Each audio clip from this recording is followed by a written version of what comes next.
Buenas tardes a todos y todas. En este momento daremos inicio al evento, por lo que con mucho respeto les solicitamos mantener sus micrófonos apagados durante la realización del webinar. De esa forma evitaremos algún tipo de distracción o interferencia durante la ponencia que se va a brindar en esta tarde. Les saluda Jennifer Funes, es un gusto acompañarles. Esta tarde estaremos abordando la temática sobre fenotipos de COVID-19 y manejo ventilatorio. En esta oportunidad es un placer contar con la presencia de la licenciada Karina Guadalupe Funes Hernández, enfermera hospitalaria y propietaria de Kermi, Agencia de Enfermería Domiciliar, quien dirigirá a nosotros unas palabras. Licenciada, le cedemos los micrófonos. Tengan muy buenas tardes. Es muy grato en nombre de Kermi presentarse en esta tarde y que todos estemos reunidos. Se les da cordialmente la bienvenida. Como todos ya sabemos, la pandemia nos ha recordado el arduo esfuerzo que el personal de salud realiza día con día al realizar su trabajo en la lucha frente a esta pandemia. Todos los países se han visto afectados de alguna forma, pero hay países en los que se ha demostrado que se puede controlar esta pandemia. Una de las principales herramientas que muchos de estos países han utilizado es el conocimiento. Y es esta principalmente la que nos tiene acá reunidos en esta tarde, porque es indispensable el empaparse de conocimiento día con día y de mantener un continuo del cuidado y actualización de ya que es importante porque es un tema de actualidad el COVID-19 y en la actualidad nos estamos viendo frente a ella, ya sea como personal de salud de primera línea o como paciente en algún momento o como familiar de algún paciente. Aunque el COVID-19 ha provocado restricciones de muchas maneras, en la actualidad es una forma de añadir años a la vida y vida a nuestros años, por lo cual se les invita a mantener las medidas de restricción y sobre todo mantenerse actualizado en este tema de vital importancia. Es un gusto, una cordial bienvenida como representante de Kermi, Agencia de Cuidados de Enfermería Domiciliares. Principalmente les damos las gracias al doctor Noel Díaz, es médico intensivista, es una persona con mucha experiencia en esta temática, por lo cual le damos las gracias y le damos las gracias a cada uno de los participantes que se han tomado el tiempo esta tarde para estar presentes. Eso es todo, le damos la bienvenida y espero que todos podamos en esta jornada fortalecer nuestro conocimiento. Muchas gracias. Muchas gracias, licenciada, por sus palabras. Continuando, daré algunas indicaciones generales para el desarrollo de esta actividad.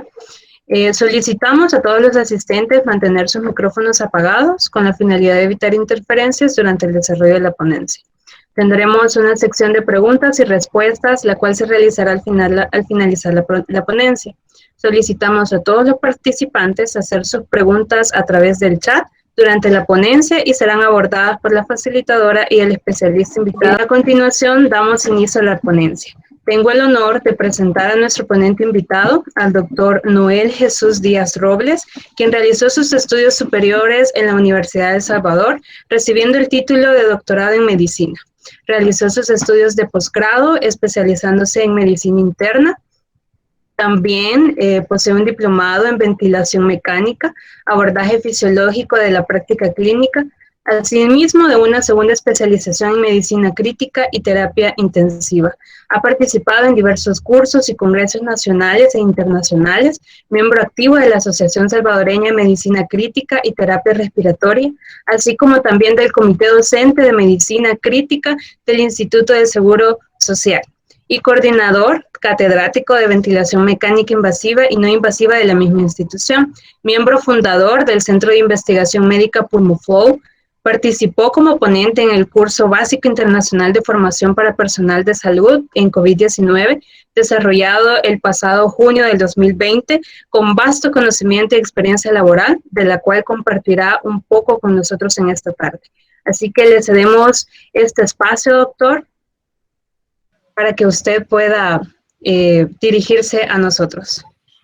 Bueno, tengan muy buenas tardes y gracias, felicitarlos por la iniciativa.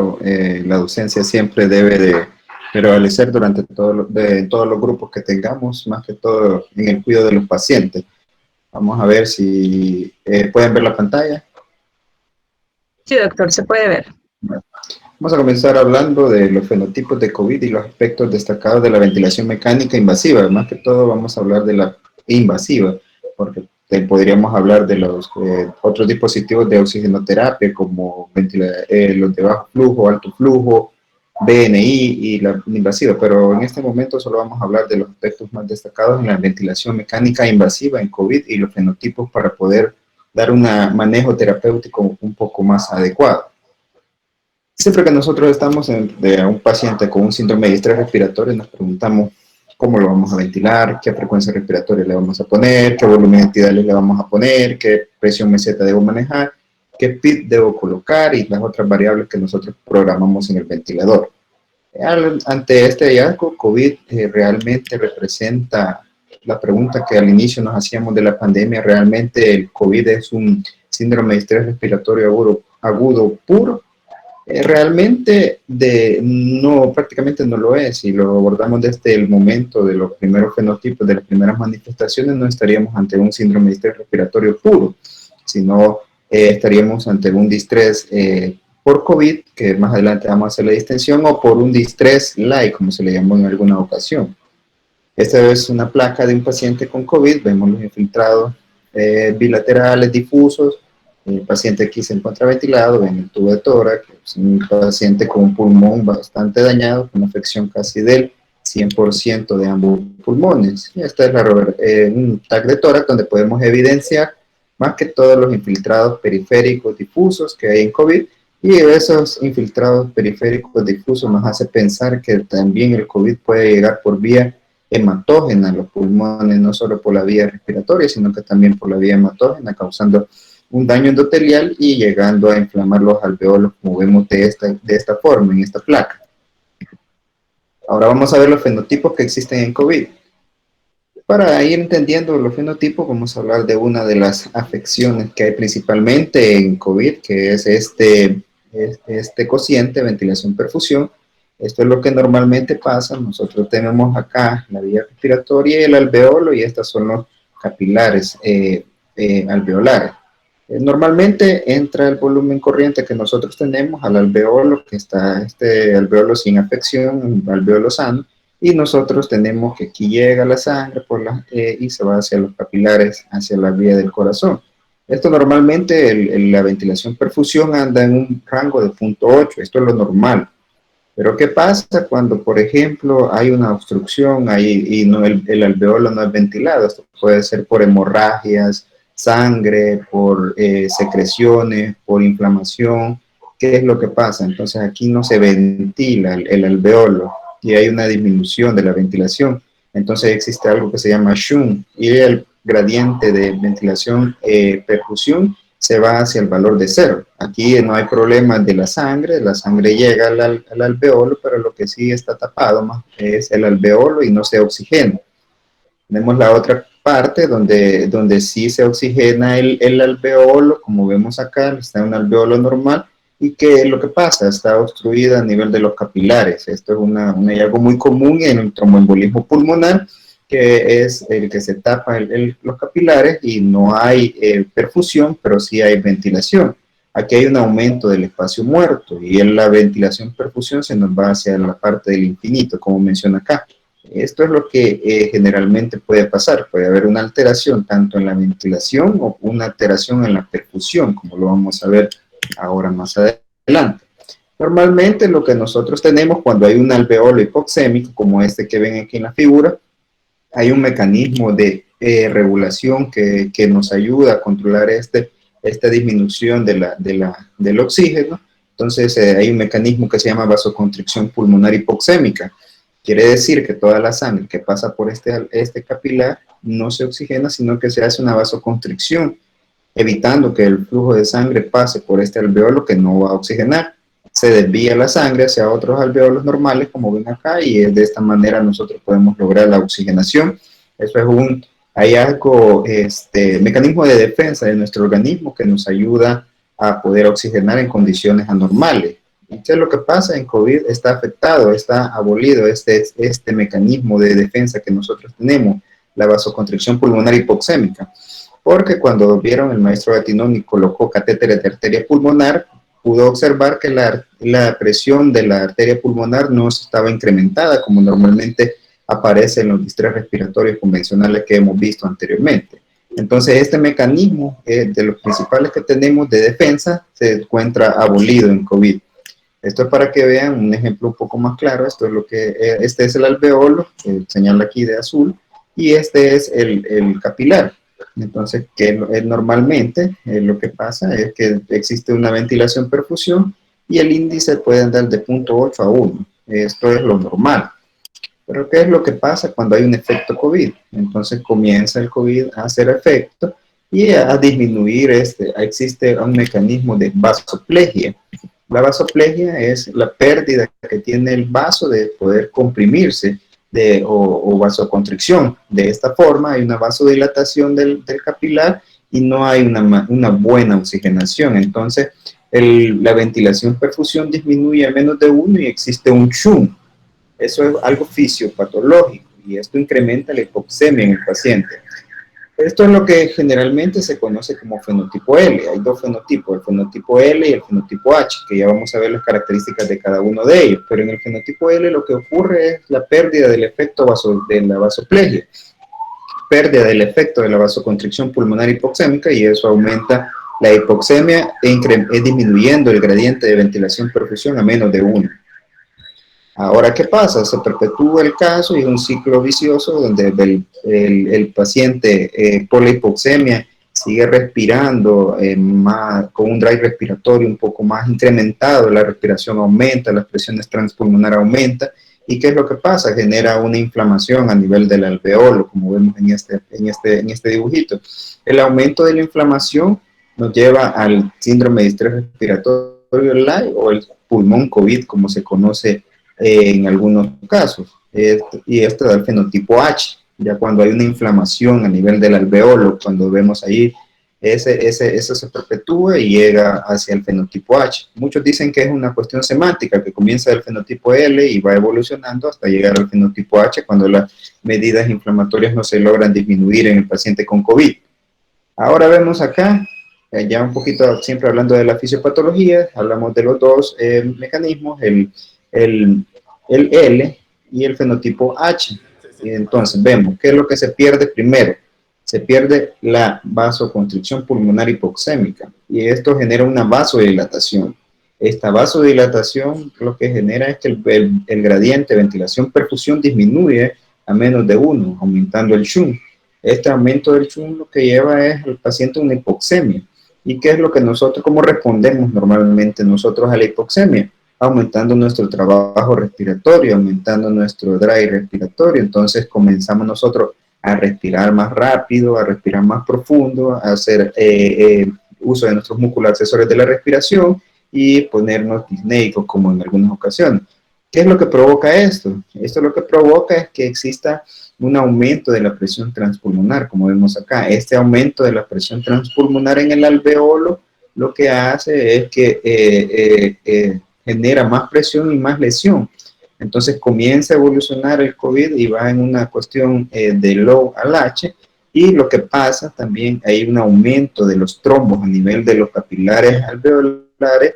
Ese aumento de los trombos también genera más hipoxemia y al final lo que vamos viendo es la generación de citoquinas, de hiperinflamación, como lo vemos acá, y el alveolo comienza a llenarse de líquido hiperinflamatorio, como lo vemos en este caso. Y en se comenzó a hablar de una lesión autoinducida por la respiración espontánea. Quiere decir que si nosotros no frenamos todos estos mecanismos de hipoxemia, podemos llegar hasta este caso, que aquí generalmente el gradiente de ventilación-perfusión está muy bajo y la oxigenación está muy comprometida. Generalmente estos pacientes ya terminan en ventilación mecánica.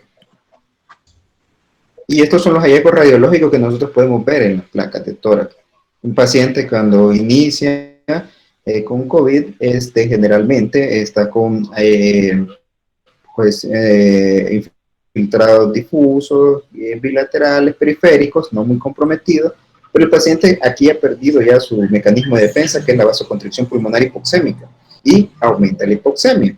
Al aumentar la hipoxemia, como ya vimos y hablamos, aumentamos el trabajo respiratorio, aumentamos el dry respiratorio y aumentamos las presiones a nivel del alveolo. Esto va aumentando y va generando más edema alveolar, más líquido hiperinflamatorio, hasta llegar a esta placa que tenemos aquí ya con infiltrados bilaterales, con consolidaciones y atelectasis. Aquí hay un daño muy severo y el paciente generalmente termina en ventilación mecánica porque los alveolos que oxigenan son muy pocos y la afectación casi anda en arriba del 70%. La distinción entre los fenotipos fue algo para hacerlo como más práctico y más didáctico a la hora de acordarnos: el tipo L o tipo low y el tipo H o tipo high, que va evolucionando hasta el very low, que es el mismo fenotipo H. Entonces la distinción es fenotipo L y fenotipo H. El fenotipo L todo quiere decir bajo, ¿verdad? Baja elastancia, baja ventilación perfusión, baja peso pulmonar, baja reclutabilidad y bajo uso de PIP. Luego esto va aumentando y va incrementando, como ya vimos, las presiones transpulmonares y todo eso, evoluciona también con sepsis inducida por la coagulopatía, que va a tener un aumento del dímero D, aumento del fibrinógeno, aumento de los tiempos de coagulación y disminución de las plaquetas. Esto evoluciona hasta llegar al fenotipo H, y en el fenotipo H ya cambia todo, como ya hay un edema, ya hay líquido inflamatorio a nivel de los alveolos, ya hay una aumentada la elastancia, ya está aumentada el peso del pulmón, ya el pulmón es bastante reclutable y utilizamos unos niveles de PIB un poco más altos. Esto también, para continuar, cómo se benefician del uso de la oxigenación. Por ejemplo, pacientes que tienen el fenotipo L. El fenotipo L, los vasoconstrictores pulmonares no se utilizan. Eso que ya quedó demostrado que no tienen ningún beneficio a la hora del manejo de los pacientes con COVID. ¿Qué es lo que necesita un paciente con fenotipo L? Necesita oxígeno, necesita aumento de la FiO2, porque esa pérdida de la vasoconstricción pulmonar hipoxémica genera una hipoxemia. Entonces nosotros podemos darle suplementos con oxígeno, podemos utilizar CPAP, BiPAP, y incluso algunos pacientes ya por el esfuerzo respiratorio que tienen terminan en ventilación mecánica, pero estos pacientes generalmente utilizamos unos volúmenes corrientes un poco más altos, de 8 ml por kilo, y el PIB es un PIB moderado de 8 a 10. Estos pacientes pueden beneficiarse de prono y no está utilizado el uso de prostaglandina ni óxido nítrico en estos pacientes. Si dejamos que evolucione siempre la hipoxemia, como vimos los mecanismos fisiopatológicos que ya hablamos, induce una sepsis, la anticoagulación no está recomendada a menos que tengamos un hallazgo de tromboembolismo pulmonar o trombosis venosa profunda, y de ahí sí. Ya cuando el paciente evoluciona al fenotipo H, ya entonces ya ahí está bastante comprometido el pulmón, hay un edema bastante severo, allí utilizamos volúmenes tidales más bajos, de 4 a 6 ml por kilo, PIB un poquito más bajo, APRB es un modo ventilatorio, pero no se utiliza. Sí utilizamos maniobras de reclutamiento alveolar, usamos prono y una terapia de fluidos conservadora. La del reclutamiento alveolar lo entendemos porque podemos utilizar más PIT y las maniobras de ventilación prono, pero no así para hacer las maniobras de reclutamiento alveolar que se hacían antes, como las maniobras de Amato y todo eso. Eso ya quedó por el momento sin evidencia clínica que la demuestra, porque lo que hacemos es aumentar la mortalidad de los pacientes cuando hacemos esas maniobras. Este es el profesor Gattinoni, él es el que más habló de este tipo de hallazgos, del tipo low, como vemos aquí, del tipo H, low de bajo y H de alto, de una manera más fácil de interpretarla. El tipo low tiene baja elastancia, baja ventilación perfusión, que fue lo que primero que hablamos, bajo peso pulmonar y baja reclutabilidad. El tipo H tiene alta elastancia, alta ventilación perfusión, el pulmón pesa más por el edema que provoca y tiene alta reclutabilidad. ¿Cómo lo podemos diferenciar? A través del TAC lo podemos diferenciar. Vemos que la placa del paciente con tipo low generalmente tiene algunos infiltrados difusos pero la placa del tipo H o tipo high tiene más que todo ya bastante edema, bastantes áreas de consolidación, como lo vemos acá. Lo diferenciamos ya porque a nivel de la ventilación mecánica, el tipo L tiene una complianza, una distensibilidad, la capacidad del pulmón de distenderse bastante buena. No son pulmones que están rígidos todavía, sino que están con bastante distensibilidad, y la distensibilidad anda en valores normales arriba de 50. En cambio, en el tipo H, la complianza o la distensibilidad ya está bastante comprometida, están abajo de 40. Esto nos indica que el pulmón del tipo H ya está comprometido, ya está rígido ese pulmón. Anticoagulación, óxido nítrico y esteroides. La anticoagulación solo la utilizamos como profiláctico y no en estadios tempranos. Generalmente esperamos que el paciente esté hipoxémico. En esta diapositiva dice no esteroides, pero en esta diapositiva fue creada antes del uso del estudio, de la salida del estudio Recovery, que es el que utilizó dexametasona 6 miligramos cada día por 10 días y que tuvo evidencia clínica que ahora sí nos respalda el uso de los esteroides en pacientes con COVID que tienen hipoxemia. El PIB, ¿cuál es el PIB? El que nos permite tener una buena oxigenación. El destete es un poquito prolongado en estos pacientes, y ¿qué es lo que mejor que podemos hacer? Poner un PIB de 10, sedación y tener paciencia, porque estos pacientes sí van para largo. Estos no son pacientes que los vamos a liberar en 1 o 2 días, sino que si los ventilamos generalmente andan de 10 a 14 días, incluso hasta semanas pueden pasar por en ventilación mecánica. Tenemos acá las estrategias ventilatorias. El modo ventilatorio que vamos a utilizar para estos pacientes es volumen control. Volumen control, ya vamos a hablar por qué, tiene unas características muy particulares que nos ayudan en la ventilación mecánica protectora. El FiO2, en ambos vamos a utilizar la necesaria. Generalmente estos pacientes sí requieren bastante FiO2, es bien característico que los pacientes se ventilan y pasan con la FiO2 al 100% por mucho tiempo. En el tipo del low o L, vamos a utilizar volúmenes tidales un poquito más altos porque la distensibilidad del pulmón está normal, entonces podemos utilizar volúmenes de 6 a 8 ml por kilo de peso ideal. La frecuencia respiratoria menos de 20 debe ser lo más fisiológico. El PIB para el tipo L, ganamos entre 8 a 10 centímetros de agua, y el prono, cuando no logramos una ventilación adecuada, lo hacemos de rescate en este caso. En el caso del high, como ya dijimos, está el peso pulmonar aumentado, hay una gran inflamación a nivel alveolar y posiblemente utilicemos volúmenes un poco más bajos, de 4 a 6 ml por kilo. Esto siempre nos va a generar un aumento del CO2 porque hay una disminución del volumen corriente que nosotros tenemos.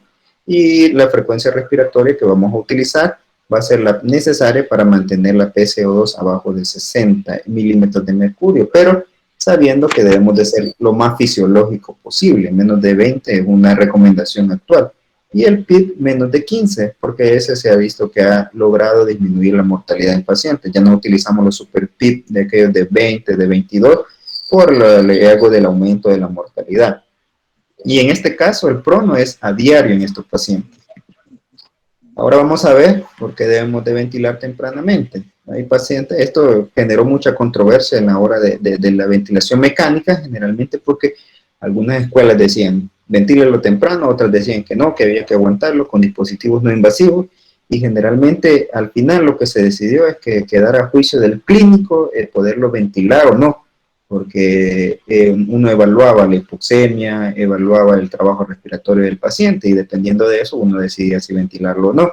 A partir de eso surgió un concepto que se llama hipoxemia feliz, que el paciente estaba con una hipoxemia y saturando 84, 83, pero el patrón respiratorio muy adecuado. Entonces lo que buscábamos ahí era dar suplementos con oxigenoterapia, cánula de reflujo, BNI, y poder lograr que el paciente oxigenara un poco mejor. Luego íbamos evaluando el patrón respiratorio del paciente. Pero Gattinoni proponía que lo ventiláramos de manera temprana por esta teoría. Esta es una teoría que se llama la lesión autoinfligida por la ventilación espontánea. ¿Qué es lo que pasa? Hay un incremento del trabajo respiratorio. Este incremento del trabajo respiratorio produce un incremento de las presiones transpulmonares. Este incremento de la presión transpulmonar genera lesión en los capilares y un edema a nivel alveolar de los alveolos pulmonares. Entonces este es un ciclo que se repite continuamente. Entonces, para parar este ciclo de la lesión autoinfligida por la ventilación espontánea, ellos proponían ventilarlo tempranamente, pero la otra escuela, como les digo, ellos decían mejor evaluarlo y poder observar el patrón respiratorio, la hipoxemia, y conforme a eso el clínico, que quedara ya a disposición del clínico si lo ventilaba o no, dependiendo de la condición clínica del paciente, porque muchos pacientes que se ventilaban, la mortalidad aumenta en algunos centros hospitalarios hasta el 90%, en otros centros anda del 60%. Entonces, estos pacientes los ventilamos porque son muy hipoxémicos, y generalmente la causa de la hipoxemia en muchas ocasiones al inicio de la enfermedad no es la propia enfermedad, sino que es la pérdida de algunos mecanismos de defensa que tenemos, como la vasoconstricción pulmonar hipoxémica.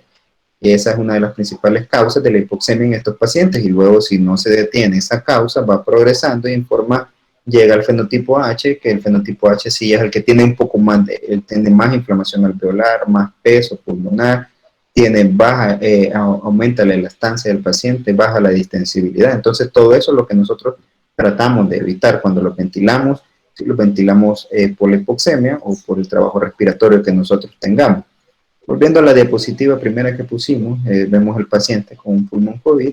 Entonces, vemos también la misma radiografía, vemos que tiene infiltrados bilaterales difusos, y entonces esto que nos provoca, generalmente nos provoca que las áreas donde están más comprometidas siempre son las áreas dorsales, como vemos acá.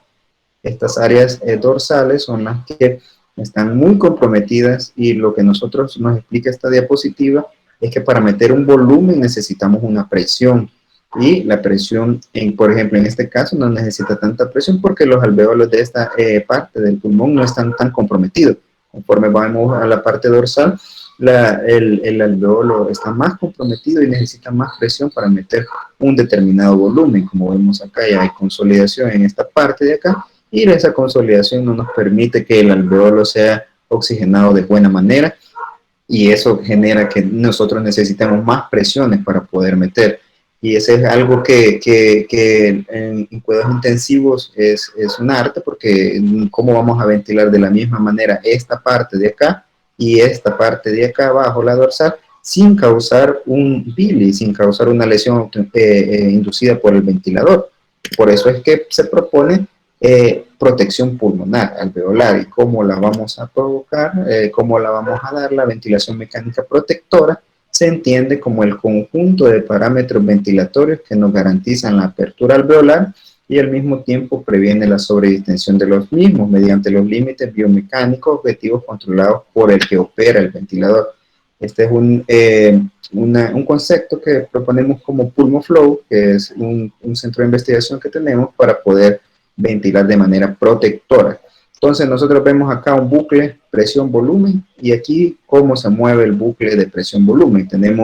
Empieza el ventilador a generar una presión y a llenar el pulmón de volumen. Entonces tenemos un límite superior y un límite inferior.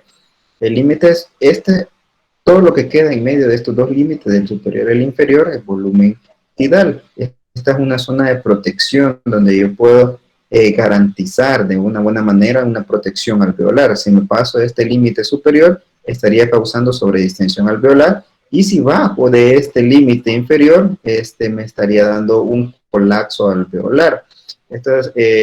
Por eso nosotros debemos de generar una ventilación mecánica protectora dentro de estos dos puntos, como vemos en esta diapositiva.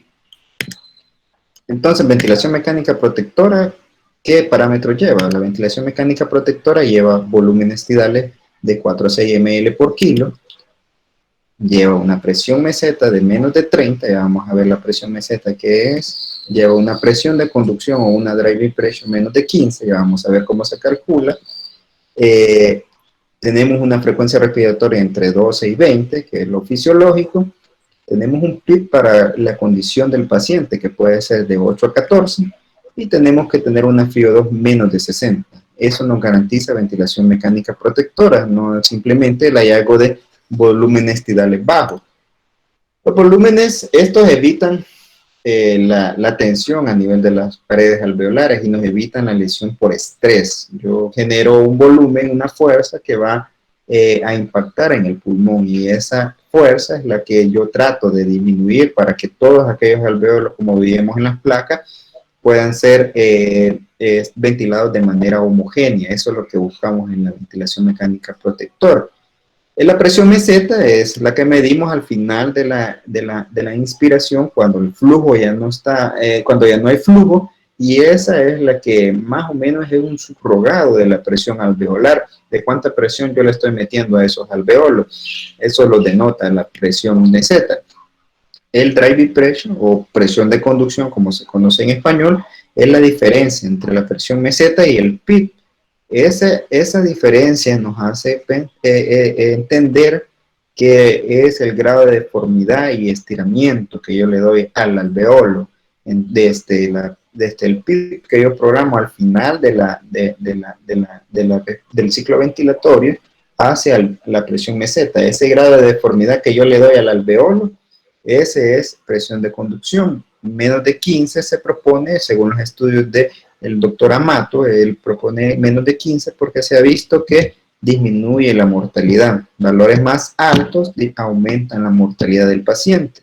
Por eso es que actualmente uno de los objetivos de la ventilación mecánica no es solo ver la presión meseta, porque yo puedo tener, por ejemplo, una presión meseta de 28 y estoy ventilando al paciente con un PIB de 6, entonces la presión de conducción me va a dar 22. Eso aumenta la mortalidad. Por eso el objetivo ahora también es medir la presión de conducción, que únicamente se mide restando la presión meseta menos el PIB que nosotros programemos en el paciente. La frecuencia respiratoria, la necesaria, pero que tiene que ser la más fisiológica posible. Menos de 20 es la recomendación actual. El PIB, no hay un PIB ideal, sino que solo hay un PIB óptimo para la condición del paciente. Generalmente lo que recomendamos es que el PIB para el fenotipo L sea entre 8 a 10 y el PIB para el fenotipo H ande entre 10 a 14. De manera práctica, generalmente utilizamos 10 y de manera exótica hemos utilizado 14, 12, pero generalmente lo hacemos en base a la condición del paciente y a veces como un acto de fe nada más.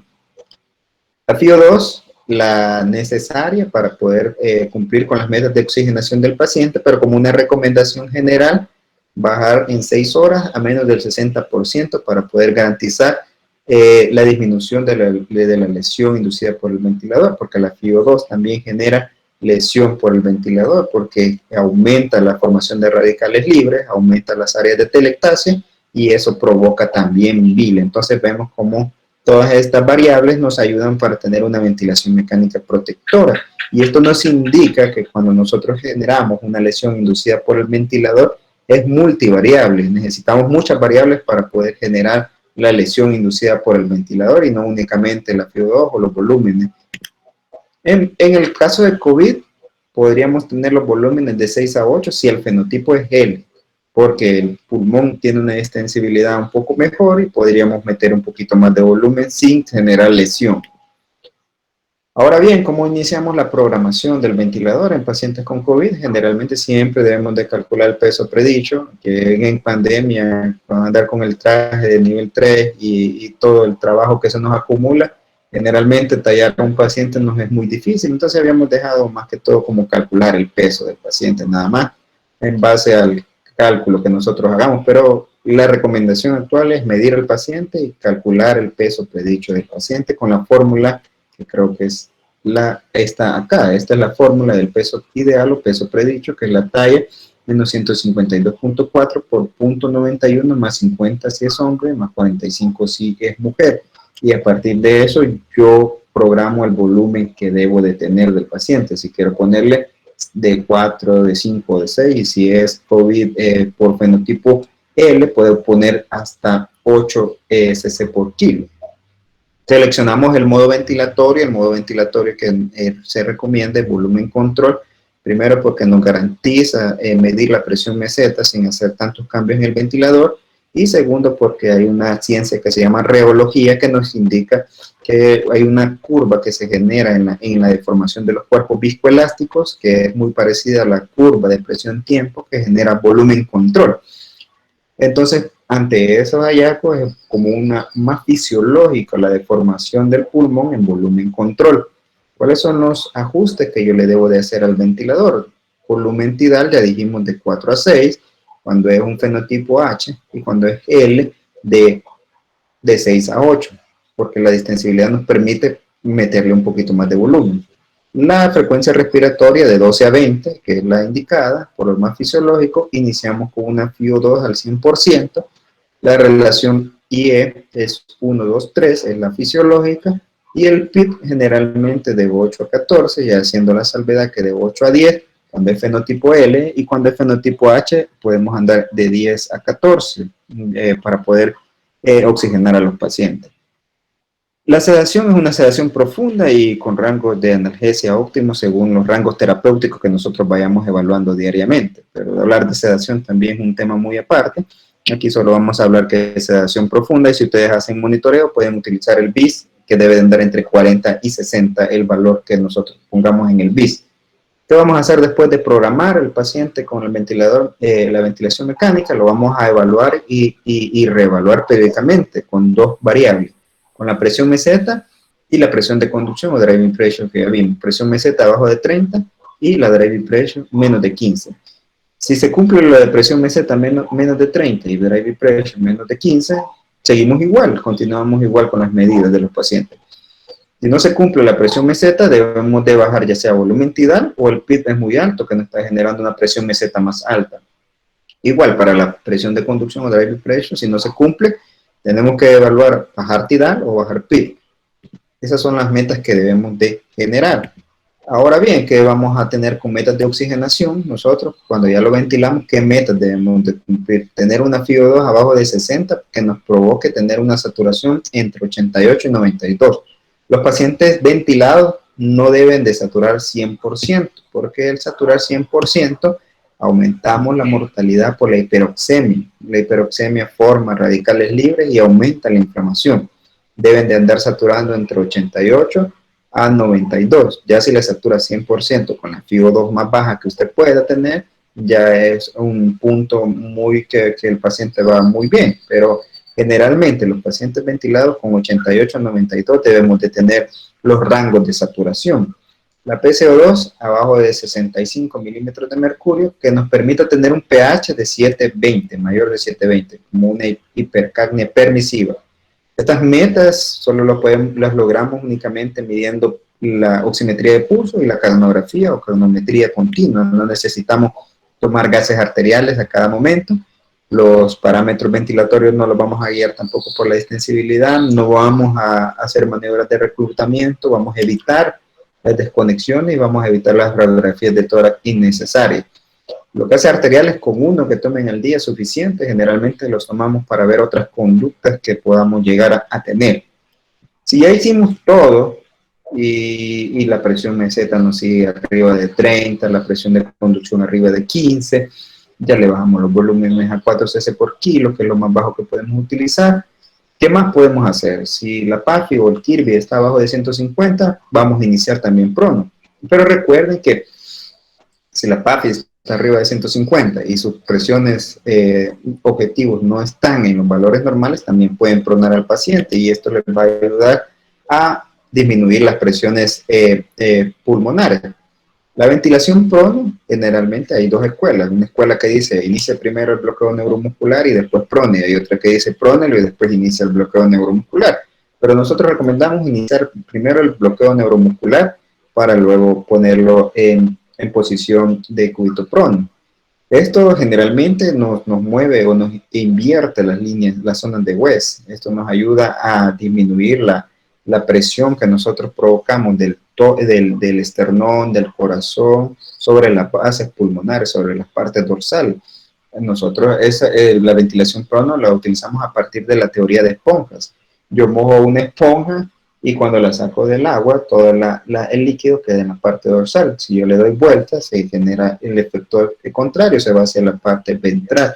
Entonces, esa es una de las teorías por la que nosotros utilizamos la ventilación prono.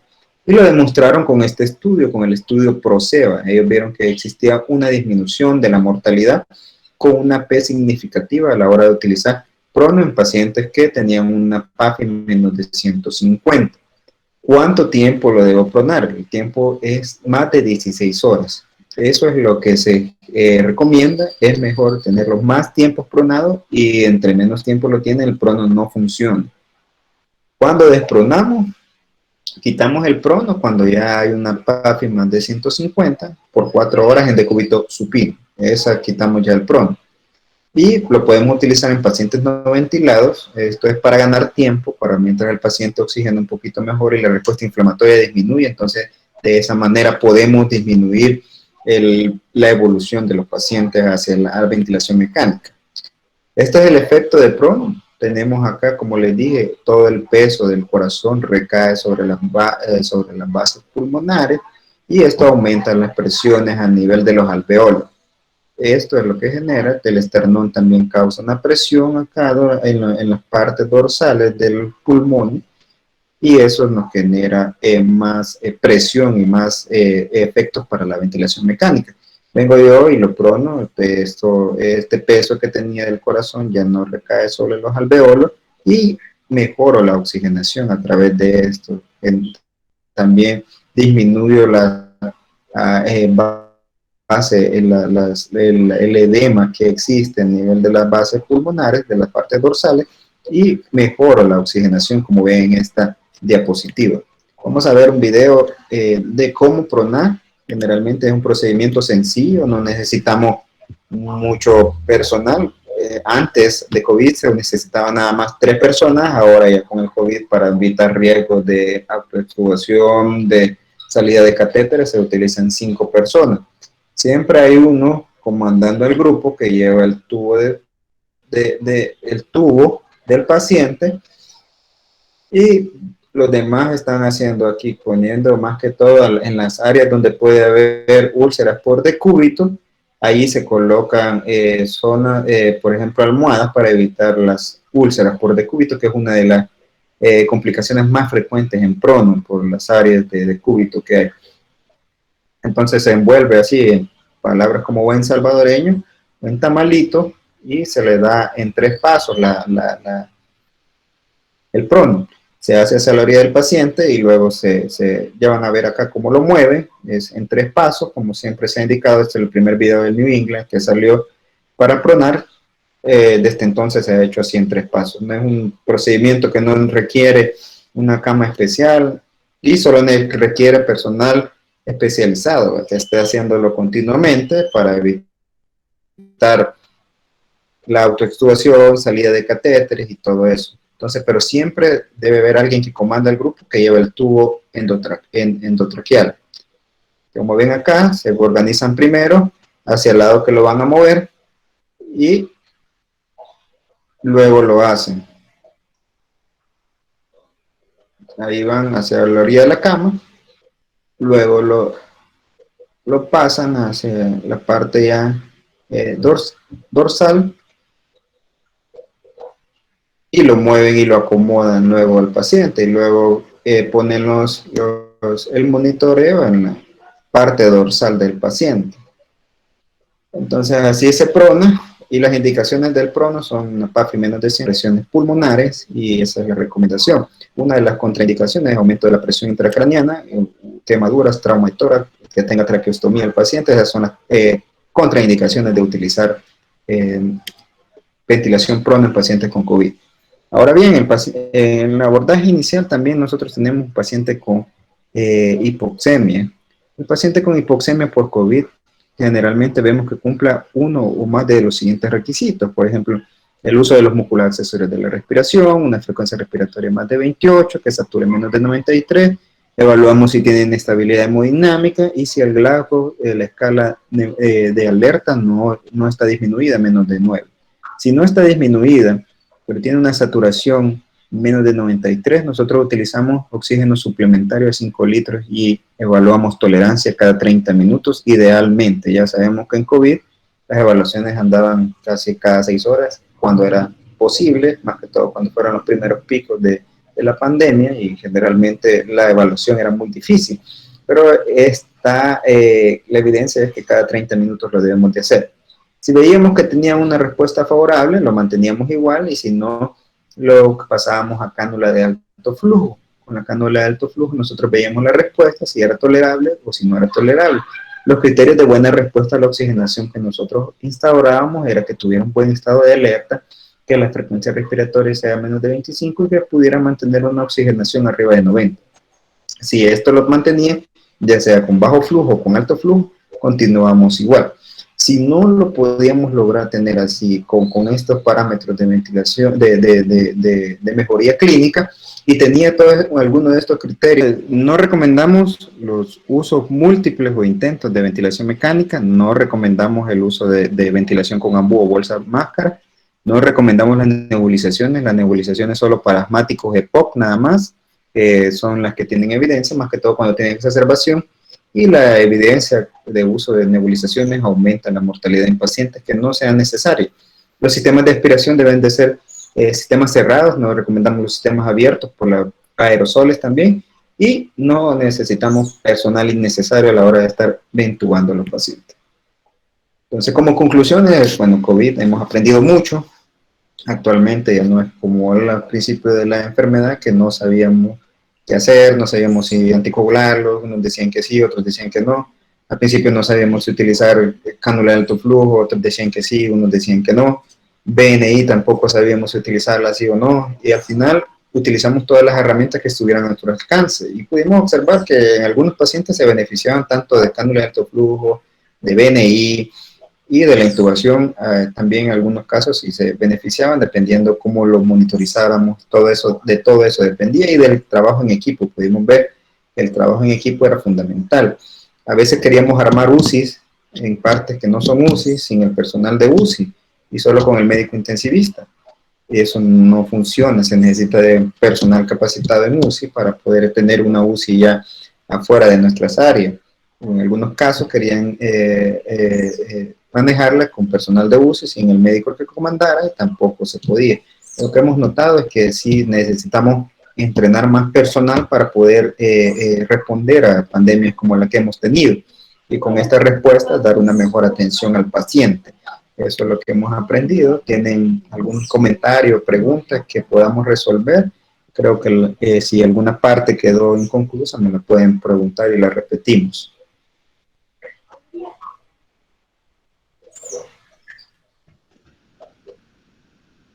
Claro, en este momento, para los participantes, si ustedes tienen alguna duda que ha surgido tal vez durante el desarrollo de la ponencia del doctor, ustedes pueden hacerla, pueden activar sus micrófonos también en este momento para generar una interacción con el doctor, y que ustedes puedan expresar de mejor forma sus dudas. Así que cedemos los micrófonos a los participantes. Bueno, tenemos aquí en el chat, doctor Manuel Noches nos dice que tiene una duda.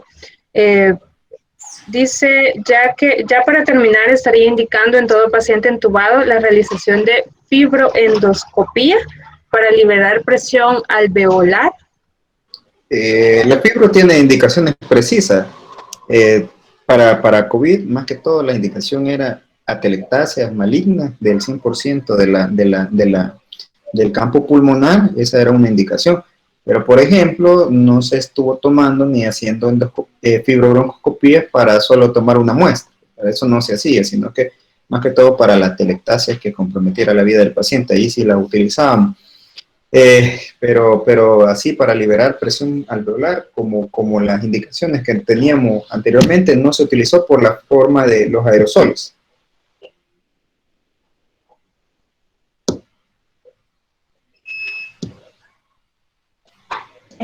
Bueno, tenemos también un comentario de Azucena Flores y nos dice, ¿cuál es su opinión con respecto a los filtros HMI?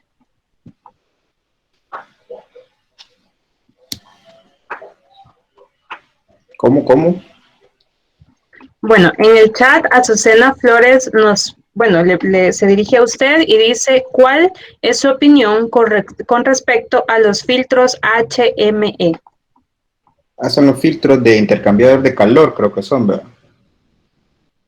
No puede activar el micrófono. Sí, Azucena, usted también puede activar su micrófono. Dice que sí, filtros o narices artificiales. Sí, los filtros se deberían de utilizar siempre, no había ningún problema de utilizarlo. De eso no había ninguna recomendación especial en la evidencia clínica que pude observar.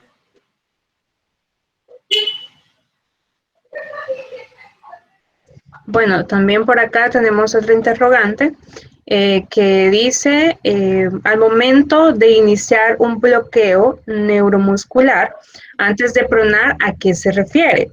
¿Hace referencia a ventilarlo primero? El bloqueo neuromuscular es el uso de cisatracurio. Lo que pasa es que en ventilación mecánica invasiva nosotros utilizamos volúmenes más bajos. Nosotros generalmente tenemos un volumen histórico en nuestro... Usted respira un volumen corriente diferente al mío y todos tenemos un volumen histórico que solo lo conoce nuestro cerebro. Entonces, cuando yo ventilo a un paciente con volúmenes más bajos, tengo un riesgo de asincronías. Las asincronías en el ventilador aumentan la mortalidad del paciente y nosotros lo que hacemos es bloquear el esfuerzo respiratorio que el paciente crea. Y esto lo hacemos con los bloqueantes neuromusculares, que es el cisatracurio. A eso es lo que me refiero con bloqueo neuromuscular. Utilizamos esas bombas de infusiones que salió en el estudio Acurazi y eso generaba que el paciente no respirara y quedara a dependencia únicamente del ventilador. Entonces, cuando yo digo que generalmente había dos escuelas, una que pronaba primero y después ponía el bloqueante y otra que primero pone el bloqueante, que son los americanos. Pues nosotros generalmente lo hacemos así, bloqueamos y luego pronamos. A eso me refiero. Porque digamos, usted está con un tubo en la boca, está solo sedado y está con esfuerzo respiratorio y lo prona, las asincronías van a ser mayores. Entonces, nosotros lo que buscamos con el bloqueo neuromuscular, con el cisatracurio más que todo, es evitar las asincronías del paciente y a eso es lo que nos referimos con bloqueo neuromuscular en UCI. Muy bien. No sé si con los participantes hay más dudas, hay más preguntas. El doctor está acá dispuesto a seguir dando respuesta.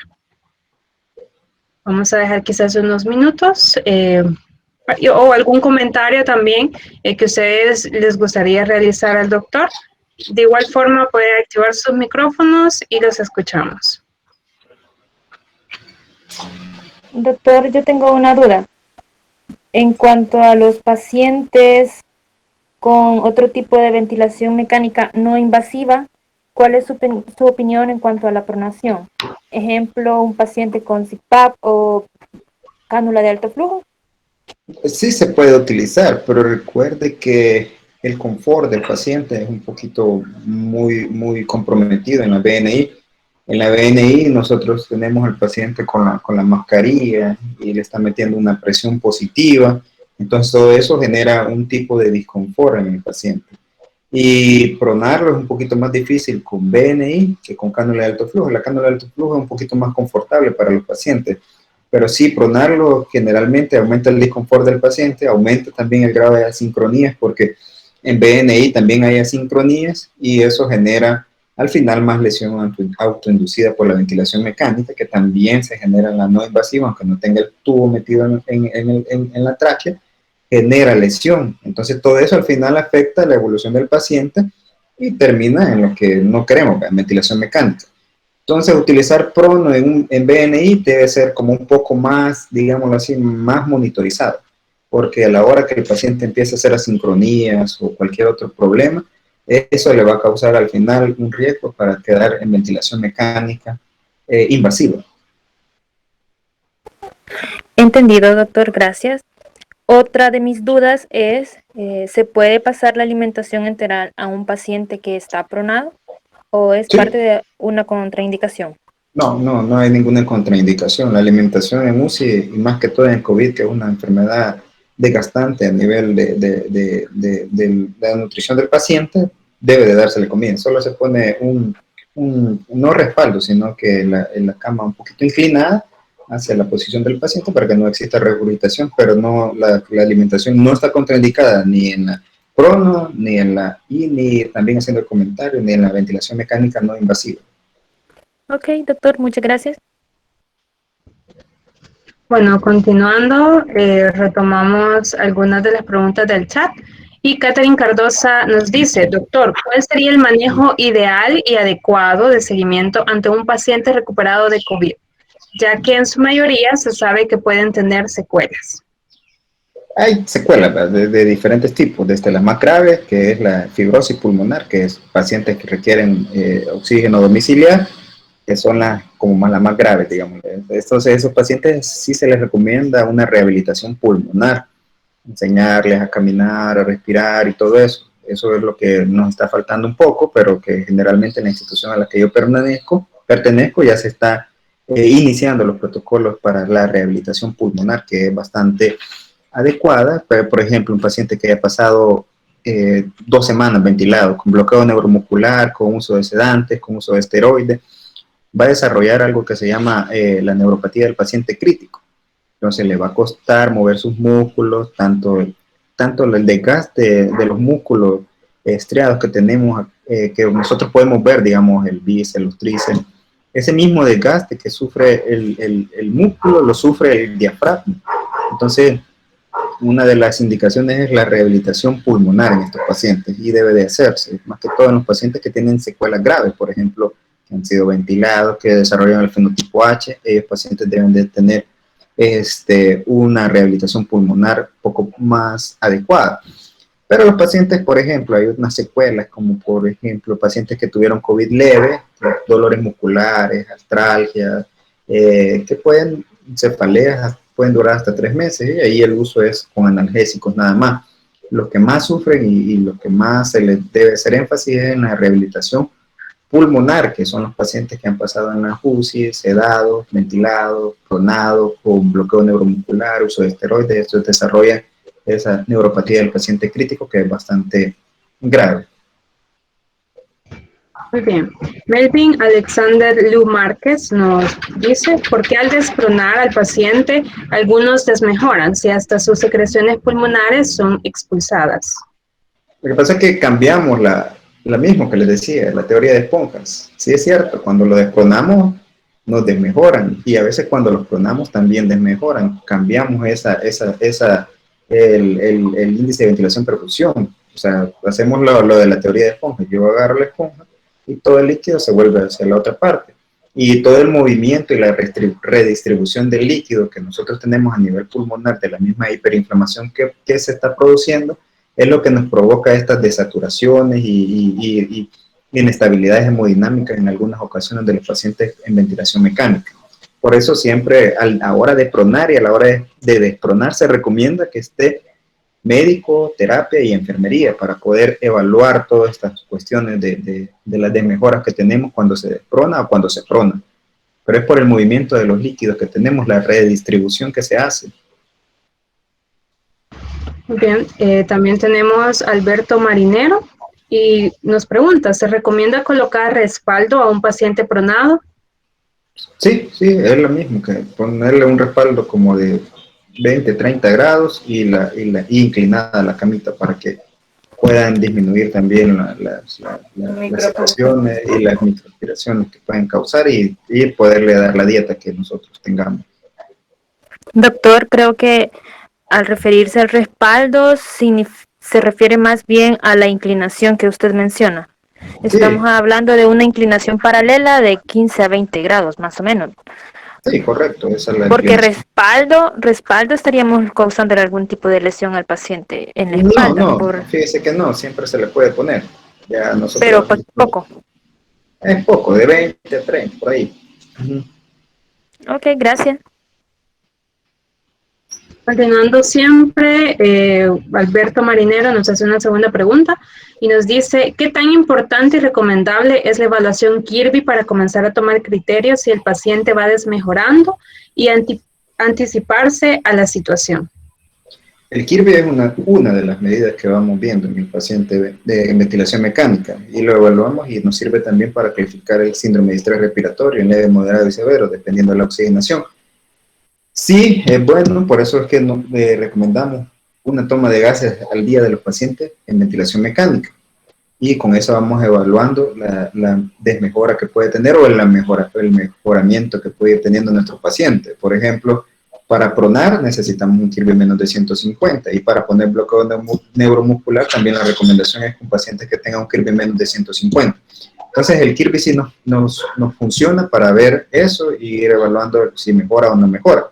Si queremos ser menos invasivos, hay una relación entre saturación y FiO2, que es una relación casi lineal del 90% que se parece al Kirby. Y de esa manera, en pacientes no ventilados lo utilizamos, no necesitamos gases arteriales, solo medimos la saturación y la FiO2 y ese índice equivale al Kirby. Entonces con eso también podemos irlo evaluando. Pero sí es muy importante irlo evaluando, por eso se recomienda una toma de gases al día de los pacientes en ventilación mecánica. Muy bien. Tenemos un comentario de Efraín Eli Santamaría Méndez que nos dice: entiendo que la mejor posición para alimentación entera es Trendelenburg invertido. Sí, correcto, ese es el comentario, sí, así es la técnica. También nos dice Manuel Noches: doctor, ¿se podría utilizar en lugar del respaldo la posición? Nos comentaba sobre la misma posición para aplicar las dietas y el doctor nos comenta de que sí, en efecto. Sí, en efecto, esa es. Azucena Flores también nos dice: comparto mi experiencia en la rehabilitación. Se inicia la reeducación del diafragma y trabajo de la elasticidad de la caja torácica y pulmonar. Luego se sigue el trabajo muscular, fuerza y resistencia cardiovascular, pero aún los que les da leve se benefician también. Gracias, doctor Díaz, por recomendarla. Bueno, sí, yo recomendaba más a los graves porque son los que les dan neuropatía al paciente crítico, pero si se le pudiera dar a todos, sería lo ideal. Muy bien, no sé si hay más preguntas por parte de los participantes. De momento, pues agradecerle desde ya al doctor por compartir sus conocimientos, por compartir su experiencia en el campo, porque sin duda alguna, ¿verdad? El COVID-19 se convirtió básicamente en una tendencia de la noche a la mañana, en todos los ámbitos de la sociedad comenzó a impactar. Así que muchas gracias, doctor, desde este momento. También vemos que los participantes están agradecidos por su aporte en esta noche. Veo que ya no tenemos más preguntas o más comentarios por parte de ellos. Así que desde ese momento agradecerle. Bueno, gracias por la invitación y suerte en el proyecto. Muy bien.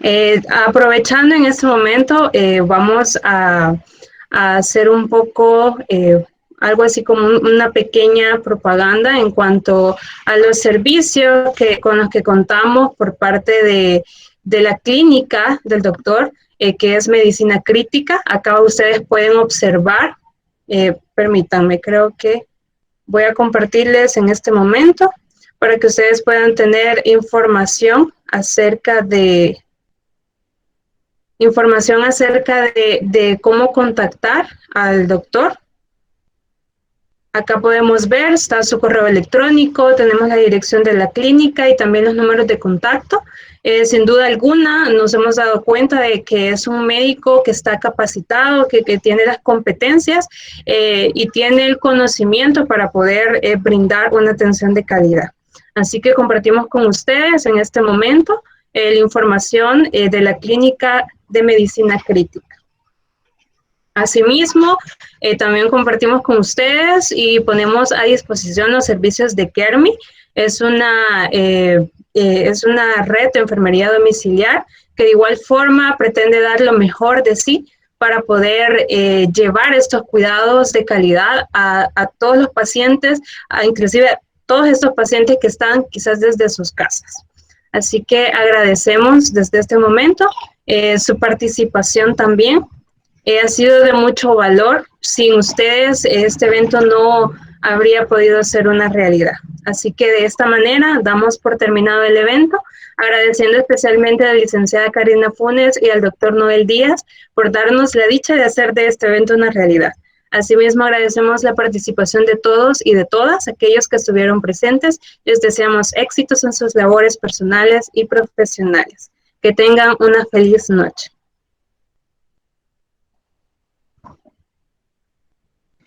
Gracias igualmente. Felicidades por el excelente aporte, excelente abordación a la temática. Muchas gracias por los comentarios, porque nos hacen crecer y nos impulsan a desarrollar e impulsar más este tipo de actividades. Próximamente también contaremos con otros webinars. Esperamos también siempre contar con la participación del doctor Noel Díaz, con otras temáticas también que son importantes abordar. A la orden, ahí cuando me inviten estoy dispuesto. Ahí lo vamos a tener constantemente. Gracias, gracias.